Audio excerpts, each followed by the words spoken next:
요즘도 마찬가지긴 한데요. 한동안 예전에 우리나라 유행처럼 번진 말이 있었습니다. 웰빙이라는 말이죠. 웰빙. 쉽게 말하면 잘 사는 것. 어떻게 하면 행복하게 또 편안하게 잘 살 수 있을까? 그게 이제 웰빙이죠. 그 인간 사람들의 소망이 담긴 이 말이어서 모든 일에 웰빙을 붙여서 했던 적이 있었습니다.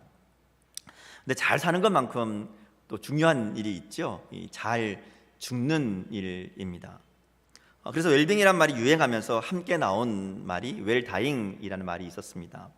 잘 죽는 것이죠. 죽음을 준비하는 겁니다. 예전에는 우리나라의 죽음이란 것 자체를 굉장히 싫어해서 죽음이란 말을 입에 담기도 싫어하고 오죽하면 죽을 사자랑 이 사자가 똑같다고 사칭도 없애는 그런 마음이잖아요. 근데 이 웰빙 또 웰다잉 이런 이야기들이 나오면서 죽음에 대해서 다시 생각하게 됩니다. 잘 죽는 것이 중요해진 거죠. 그래서 인생의 마무리를 어떻게 할 것인가, 이것에 대한 책들도 많이 나오고 또 강연도 많이 있었습니다.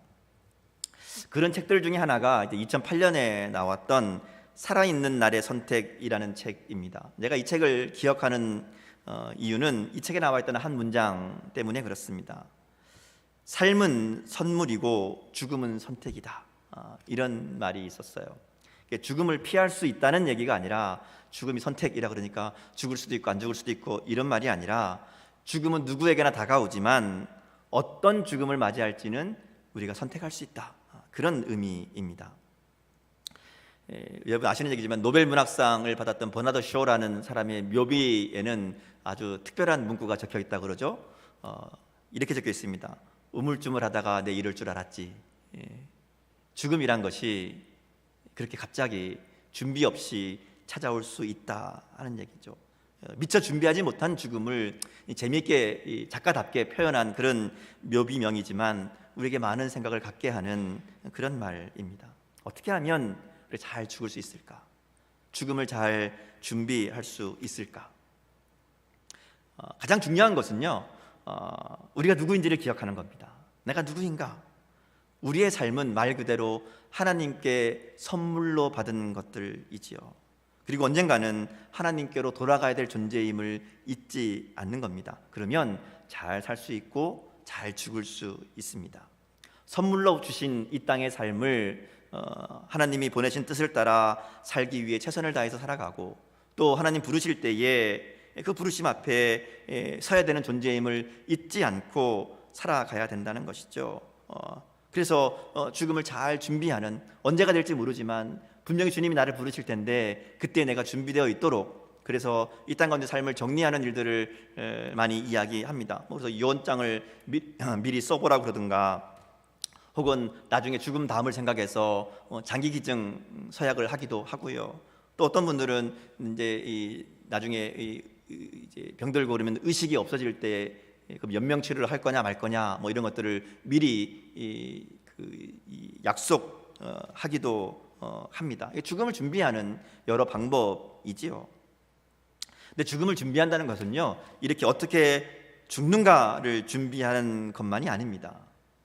우리에게 죽음은 그걸로 끝이 아니잖아요.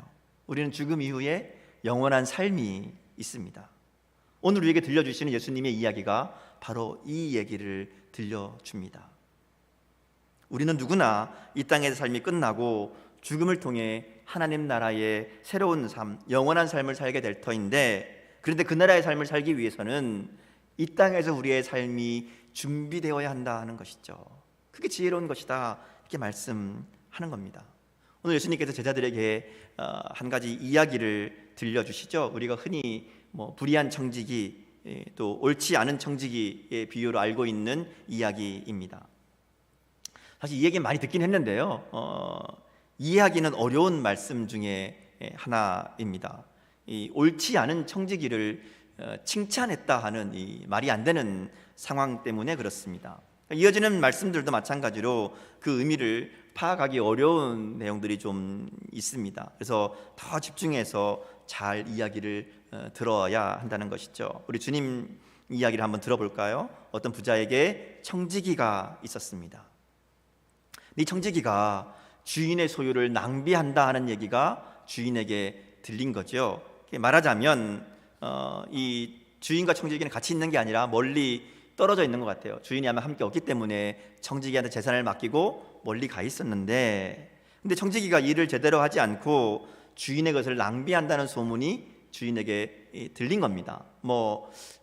자기 몫으로 말하자면 빼돌렸든지, 횡령한 거죠. 빼돌렸든지, 아니면 주인의 돈을 잘못 관리해서 큰 손해를 입혔든지, 어쨌든지 간에 주인의 소유를 낭비한다는 얘기가 들립니다. 주인이 청지기에 얘기하는 거죠. 야, 너 지금까지 했던 거 정리해 와라.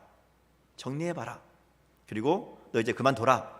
이렇게 얘기하는 겁니다. 이게 말하자면 감사를 하는 거죠. 제대로 썼나 안 썼나, 문제가 있나 없나 내가 확인해 보겠다. 그리고 너 이제 손 떼라. 이렇게 말하는 겁니다. 잘린 거죠. 자, 이제부터가 중요합니다. 이 얘기를 듣고 이 청지기가 고민합니다. 아마 오랫동안 이 일을 했던 것 같아요. 그래서 이거 내가 지금 여기서 그만두게 되면, 쫓겨나게 되면 그럼 어떻게 먹고 살아야 되나 고민한 거죠. 다른 일을 해볼까 했더니 할 줄 아는 게 없는 거예요. 아마 청지기 일만 오래 했던 것 같아요. 그러니까 새로운 일들을 할 줄 아는 것도 없고, 새로운 것을 시도해 보자니 나이가 많아서 힘도 없는 거예요. 땅을 파자니 힘도 없다 그러잖아요. 그러니까 뭔가를 새롭게 시작할 그런 상황도 안 되는 겁니다.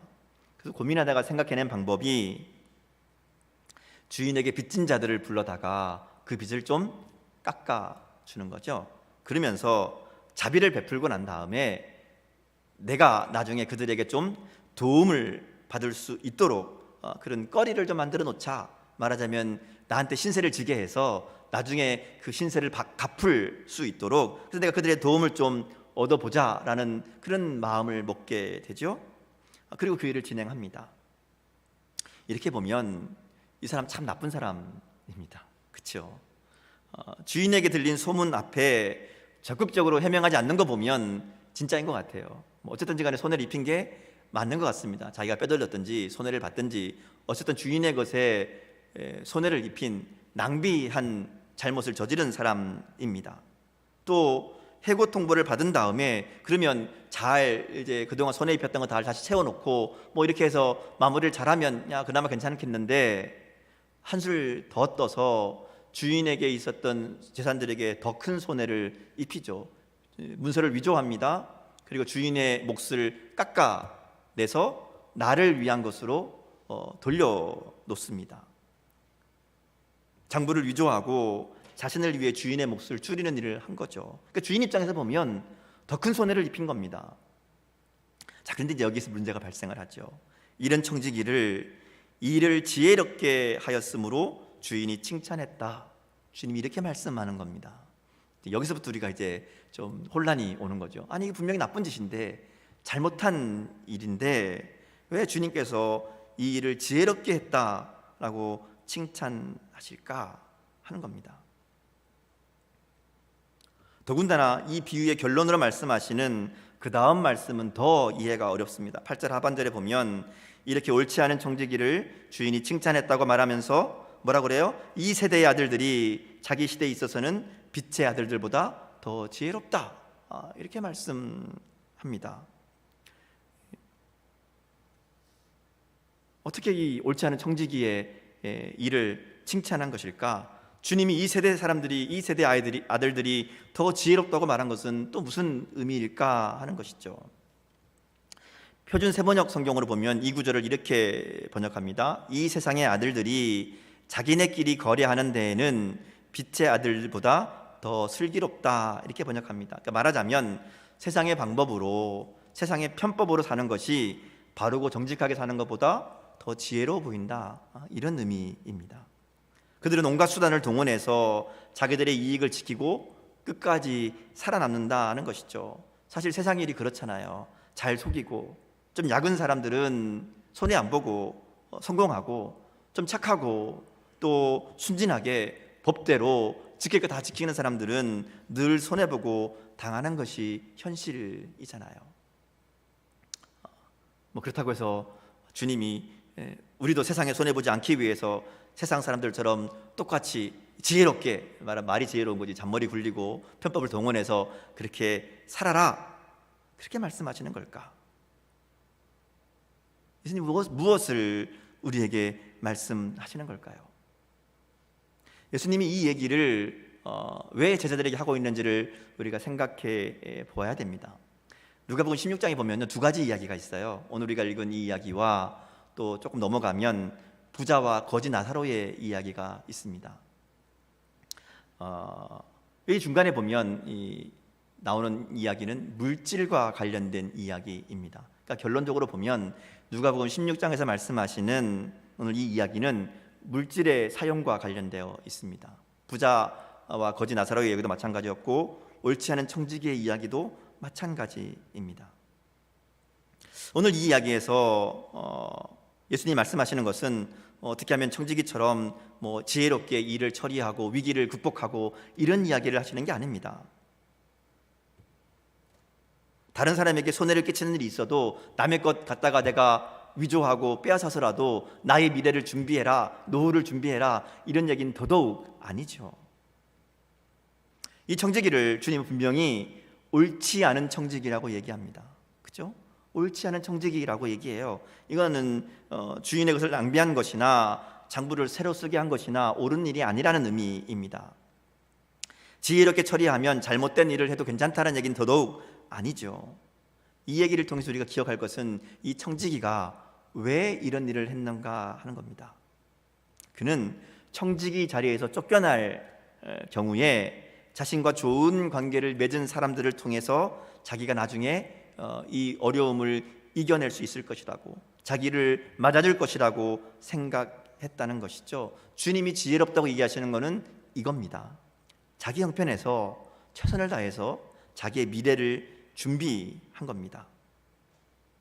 이게 왜 중요한지는 이제 9절 이하에 나오는 예수님의 설명을 보면 한 번 더 확인할 수 있습니다. 예수님께서 비유를 끝낸 다음에 이제 설명을 이어가시죠. 9절에 보면 내가 너에게 말하노니 불의의 재물로 친구를 사귀라. 그리하면 그 재물이 없어질 때에 그들이 너희를 영주할 처소로 영접하리라. 이렇게 말씀합니다.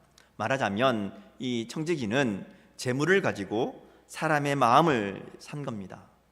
재물을 포기하고 대신 사람에게 좋은 평가를 받고 또 청지기에서 쫓겨났을 때에 그것으로 그 다음 삶을 준비한 것이라는 것이죠. 예수님은 이 얘기를 통해서 어떤 경영 기술이나 처세술을 말하는 것이 아니라 하나님 나라에 대해서 이야기하시는 겁니다. 청지기가 모든 것을 다 잃게 되었다는 것을 알았을 때에 자기를 맞아줄 사람들을 위해서 그들에게 최선을 다한 것처럼 제자들도 모든 것을 잃었을 때에 받아주실 분에게 최선을 다해야 된다 하는 겁니다. 청지기가 자리를 곧 잃는 것과 제자들이 죽음을 맞이하는 것과 같은 상황이라는 것이죠. 청지기는 청지기의 자리를 내어놓을 때가 있습니다. 그만둘 때가 있다는 것이죠. 마찬가지로 우리도 이 땅에서 우리의 삶을 내려놓을 때가 있다는 겁니다. 여기서 제외되는 사람은 아무도 없습니다. 그러면 그때를 대비해서 그때를 위해서 무엇을 준비하고 있는가 하는 것이죠.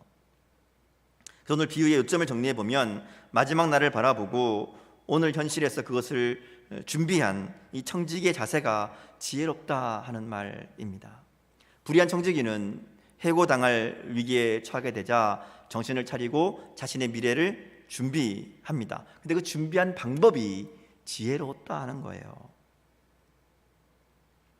예수님께서 이 비유를 말씀하신 다음에 이 세대의 아들들이 더 지혜롭다 얘기하잖아요. 이 세대의 아들들은 말하자면 믿지 않는, 하나님을 알지 못하는 이 세상을 살아가는 것이 전부인 사람들입니다. 근데 그들도 자신의 미래를 위해서, 앞날을 위해서 지혜롭게 대처한다는 것이죠. 근데 빛의 아들들이란 우리들은 과연 어떠한가 하는 겁니다. 물론 이 땅에서 미래를 위해서 또 은퇴 후의 삶을 위해서 준비하는 것도 잘 해야 됩니다. 근데 주님 말씀하시는 그게 아니에요. 그보다 더 크고 더 중요한 준비가 있다는 것이죠. 바로 죽음 이후에 하나님 나라의 삶을 준비하는 지혜가 있어야 된다 하는 겁니다. 세상 사람들이 미래를 준비하는 것은 그저 나중에 한 30-40년 어떻게 살 것인가, 그거 준비하는 것이지만 우리는 영원한 하나님 나라의 삶을 준비해야 되는데 어떻게 준비해야 되는가, 준비하고 있는가, 이거 얘기하시는 겁니다. 자, 그래서 주님이 이 준비의 방법에 대해서 얘기합니다. 어떻게 하면 죽음과 하나님의 나라를 준비할 수 있는가? 오늘 그것을 주님 뭐라 그래요? 불의한 재물로 친구를 사겨라, 이렇게 말씀하는 겁니다. 이 불의한 재물이라는 말은 재물이 나쁘다는 얘기가 아닙니다. 우리가 그냥 불의한 재물 그러면 뭐 잘못된 재물 혹은 뭐 이게 이 부정한 재물 이렇게 생각하는데, 이 불의한 재물의 불의한이라는 것은 그 다음에 나오는 하나님 나라의 영원한 것들과 이 대비되는 개념으로 불의한 재물이라는 의미입니다. 그러니까 그냥 재물로 읽어도 아무 문제가 없는 그런 말씀이라고 볼 수 있습니다. 재물 자체가 악하다는 말씀이 아니에요. 그렇잖아요. 돈 자체가 악한 게 아니잖아요. 우리의 삶의 수단으로 다뤄야 될 그것이 목적으로 바뀌는 것이 문제지 돈 자체가 문제는 아닙니다. 그래서 주님 말씀하시는 거예요. 불의한 재물로, 없어질 재물로, 아무것도 아닌 작은 재물로 그것을 사용해서 그 재물의 노예가 되지 말고 그 재물을 가지고 친구를 사겨라, 이렇게 말씀하는 겁니다. 친구를 사겨란 말은 다른 사람을 위해 그 재물을 사용하라는 겁니다. 주라는 거죠. 구제하고 베풀라는 의미입니다. 그것이 영원한 나라를 준비하는 삶을 산다 하는 것이죠. 결국 이 말은 우리가 재물의 노예로 살아가는지 하나님의 종으로 살아가는지,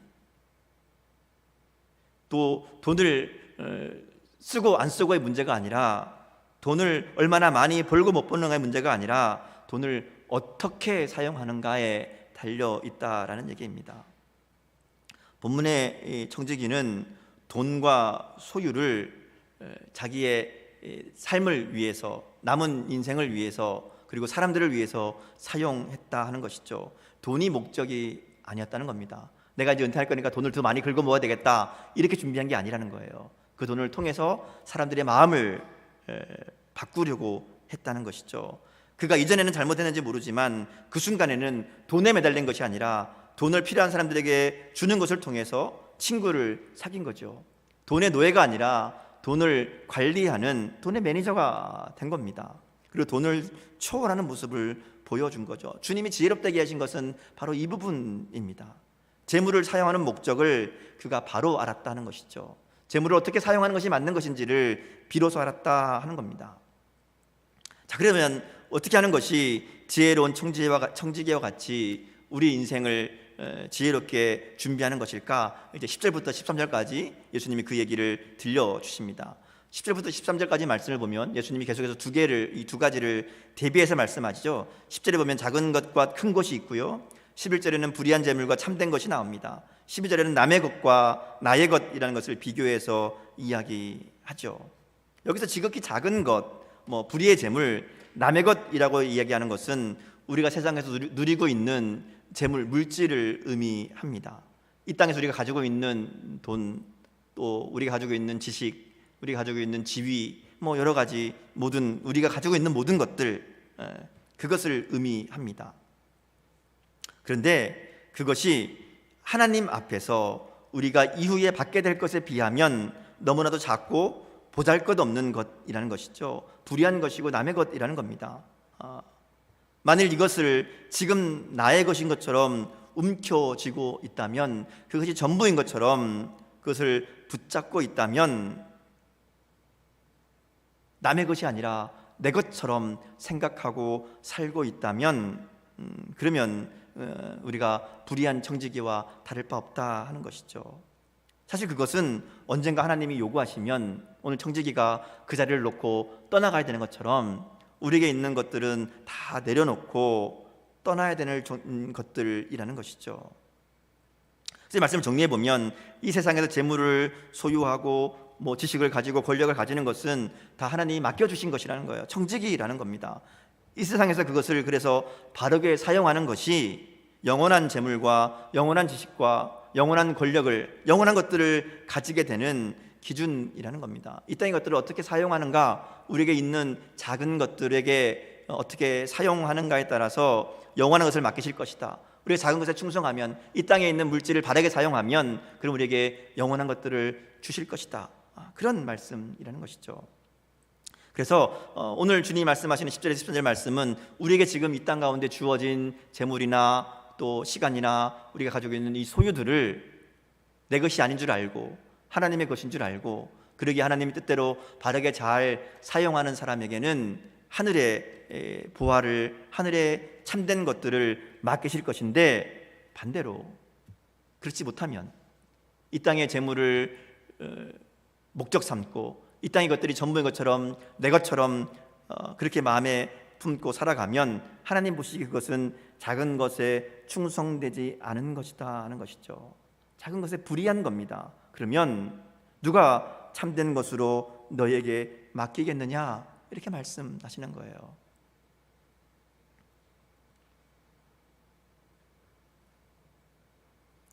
신앙은 이 세상에서 내가 가진 모든 것이 철저히 나의 것이 아니고 하나님의 것임을 기억하고 사는 겁니다. 청지기 마음으로 사는 거죠. 하나님께서 나를 통해 이 것들을 사용하도록, 하나님의 뜻대로 관리하도록 특별히 다른 사람들을 위해 사용하라고 맡기신 것이라는 것을 깨닫고 그것에 충실하게 사는 겁니다. 이 말씀하시는 지극히 작은 것에 충성된 삶이라는 것이죠. 오늘 우리가 구원받은 사람이라는 증거가 무엇입니까? 그저 내가 구원받았다, 내가 예수님 믿는다, 내가 천국 갈 확신이 있다, 이렇게 고백하는 것이 구원받은 사람이라는 증거가 아니죠. 성경 구절 많이 외우고 있다고 구원받은 거 아니라는 겁니다. 진정한 구원의 확신은 내 손에 있는 것으로 어떻게 사용하고 있는가에 나타난다는 것이죠. 물론 구제하고 나눈다고 해서 구원받는다는 얘기가 절대로 아닙니다. 그러나 구원받은 사람은 모든 것의 주인이 하나님이신 것을 깨닫고 자신에게 있는 것이 하나님께서 맡기신 것인 줄 알고 하나님의 뜻대로 사용할 줄 아는 사람이어야 된다는 것이죠. 또 주님이 말씀의 결론으로 13절에 이렇게 말씀하시잖아요. 집 하인이 두 주인을 섬길 수 없나니 혹 이를 미워하고 저를 사랑하거나 혹 이를 중히 여기고 저를 경히 여길 것임이니라. 너희는 하나님과 재물을 겸하여 섬길 수 없느니라. 다시 말해서 자기가 누구의 종인지 말하는 것은 아무 의미가 없다는 것이죠. 정말 내가 누구의 종이, 어떤 사람의 종이라면 그 말에 순종하는 겁니다. 하나님의 종이라면 하나님 말씀대로 움직여야지 돈의 말대로 움직이면 안 된다는 거죠. 그건 돈의 종이죠. 그러니까 무엇이 그 사람을 움직이는가 하는 것을 보면 그 사람이 하나님의 종인지 돈의 종인지를 구별할 수 있다 하는 겁니다. 여러분 누구의 종으로 살고 있으십니까? 여러분의 삶을 움직이는, 여러분에게 명령을 내리는 존재가 무엇입니까? 하나님과 재물을 겸하여 섬길 수 없다는 말씀, 그래서 재물을 미워하고 경히 여기고 하나님을 사랑하고 중히 여기는 삶을 살라는 것은 생각처럼 쉽지 않습니다. 어떤 때는 잘 구분되지도 않아요. 그래서 되게 헌금 잘 드리면 내가 하나님의 종이라고 생각합니다. 헌금 잘 드리면 내가 물질에 자유롭다고 생각합니다. 그런데 예수님 말씀은 헌금 많이 하라는 게 아니죠. 헌금 많이 한다고 해서 그 사람이 재물의 종이 아니고 하나님을 섬긴다고 말할 수 없습니다. 그렇다고 돈을 관심도 두지 말고 벌려고도 하지 말고 그저 하나님만 바라보고 살아라, 이런 얘기도 분명히 아닙니다. 아이러니하지만 우린 돈이 있어야 살 수 있잖아요. 교회 사역도 돈이 있어야 할 수 있습니다. 아무리 돈을 섬기지 말라고 하지만 실제로 돈이 없으면 살 수 없는 것이 우리의 현실이기도 하지요. 가정에서도 우리가 사치스럽게 살 건 아니지만 그래도 자녀들 키우고 교육하고 또 살아가려면 또 아플 때 병원도 가고 어떤 일도 해야 되고 그러다 보면 먹는 것 입는 것 다 돈이 필요한 일이죠. 돈이 없으면 살아갈 수 없는 상황입니다. 그러니까 재물과 소유 자체가 죄가 아니잖아요. 그럼 어떻게 해야 될 것인가? 오늘 말씀을 보면요, 예수님이 하나님과 재물을 비교하시면서 우리에게 중요한 말씀을 하십니다. 뭐라고 하냐면 섬긴다라는 말을 써요. 섬긴다. 성경은 재물을 소유하거나 재물을 쳐다보지도 말아라, 돈 벌지 말아라 이렇게 말하지 않습니다. 그것을 섬기지 말라 그런 거죠. 섬기지 말아라. 섬긴다는 것이 종이 된다는 거잖아요. 섬긴다는 것은 자기 의지가 아니라 그 주인의 의지에 따라 움직이는 존재입니다. 그래서 오늘 말씀은 돈이 우리 인생의 주인 되지 않게 하라는 그런 말씀으로 들어야 됩니다. 그러면 돈을 가지고도 그리고 돈을 잘 사용할 수 있습니다.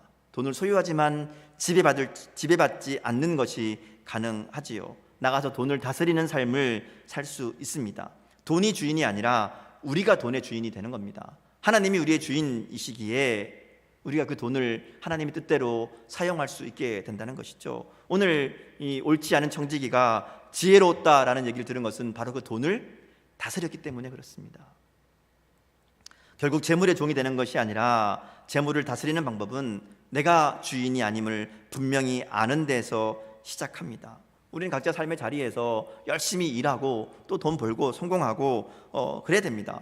그리고 그렇게 우리가 얻고 누리는 것들이 내 것이 아니라 하나님의 것임을 인정하고 하나님의 뜻대로 사용해야 한다는 것이죠. 이것은 꼭 성공한 사람만 그러는 게 아닙니다. 우리의 사소한 일상에서도 할 수 있는 일이라는 것이죠. 우리에게 지금 주어진 것들이 있습니다. 작은 것들, 별거 아닌 것처럼 보이는 것들, 그러나 그것도 주인이 하나님이심을 기억하고 내 손에 있는 것들을 지혜롭게 사용하는 것부터 시작할 수 있다는 것이죠. 예수님은 분명히 작은 것에 충성하면 큰 것에도 충성될 것이라고 말씀합니다. 지금 우리가 가지고 있는 보잘것없어 보이는 것부터 하나님의 것으로 인정할 수 있기를 바랍니다. 그리고 그것부터 하나님의 방법으로 사용해 보십시오. 내 삶의 모든 것이 하나님의 것임을 선포하고 나아가기 시작하면 하나님께서 오늘 우리의 삶뿐 아니라 우리의 미래의 삶까지도 책임지실 줄 믿습니다. 레오나르도 다빈치가 잘 보낸 하루가 행복한 잠을 가져오듯이 잘 쓰인 인생은 행복한 죽음을 가져온다, 이런 말을 했어요. 우리 하나님께서 주신 귀중한 우리의 삶을 보다 의미 있고 가치 있게 만들기 위해서 우리에게 맡기신 하나님의 것을 잘 관리하고 사용해야 되는 청직이라는 것을 우리가 잊지 않고 우리에게 주신 것들을 우리의 주인이신 하나님의 뜻대로 바르게 잘 사용하는 지혜로운 청직의 삶을 살아갈 수 있기를 바랍니다. 그러면 우리의 삶이 끝났을 때에, 주님 부르실 그때에 정말 지혜로운 미래를 잘 준비한 칭찬받는 착하고 충성된 종으로 하나님 앞에 서게 될 줄 믿습니다. 오늘 이 시간 우리의 믿음을, 또 우리의 삶을 좀 점검해 보기 원합니다. 이 세상에서 나에게 주신 재물, 나에게 주신 것들을 내 것인 줄 알고 내 맘대로만, 나를 위해서만 쓰고 혼자 차지하고 낭비하고 있는 것은 아닌가? 주님께서 주신 복들이 있는데 이 복들은 주님 뜻대로 사용하라고 주신 것인데 그저 그것만 바라보며 즐거워하며 행복해하며 쌓아놓고만 있는 것은 아닌지, 하나님 주신 재물과 시간과 재능과 모든 것을 가지고 이웃과 나누며 친구를 사귀며 영원한 나라를 준비하며 살고 있는지 오늘 우리의 모습을 좀 진실하게 돌아보면 좋겠습니다. 하나님 나라의 사람들은 세상 사람들보다 더 지혜롭게 우리의 미래를 준비해야 됩니다. 우리의 장차 들어갈 하나님 나라, 그 나라를 준비하는 것이 세상 사람들이 자기의 미래를 준비하는 것보다 못해서야 되겠습니까? 세상 사람들도 자기 남은 인생을 위해 지혜롭게 준비하는데 우리는 영원한 삶을 위해 더 지혜롭게 천국의 소망을 바라보며 천국에서의 영원한 삶을 잘 준비하며 살아가는 그런 저 여러분 될 수 있기를 주님의 이름으로 축복합니다. 함께 기도하겠습니다. 사랑의 하나님,